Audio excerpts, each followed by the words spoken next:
I know that the Greek pharmaceutical industry is one that would like to play its part in rebuilding the Greek economy, perhaps helping to boost exports.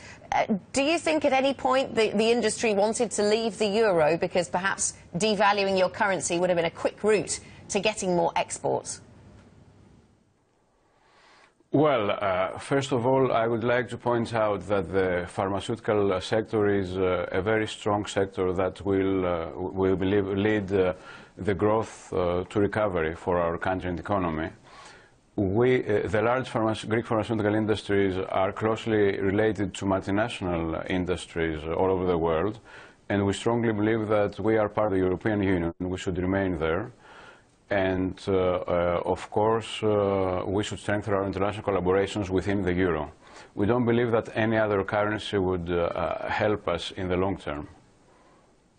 Sir, Ryan Shilcoat here. The banks have reopened, but the capital controls are still in place. Give us a sense what it's like to do business right now in Greece with the banks in the state they are. If you don't live with that, it's very difficult to understand and explain. Unfortunately, capital controls create many difficulties to all businesses. We at the pharma sector are more lucky because pharma products and imports for raw materials and ready products are excluded from capital control.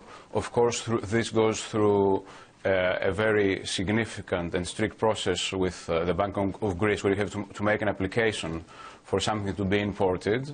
So we have minimized the shortages through this process, which is very good for the Greek patient. On the other hand, of course, the majority of the Greek companies suffer, and we believe that it is very, very basic for the banks to be recapitalized as soon as possible and for the capital controls to be abolished I hope within the next 2 or 3 months at the latest.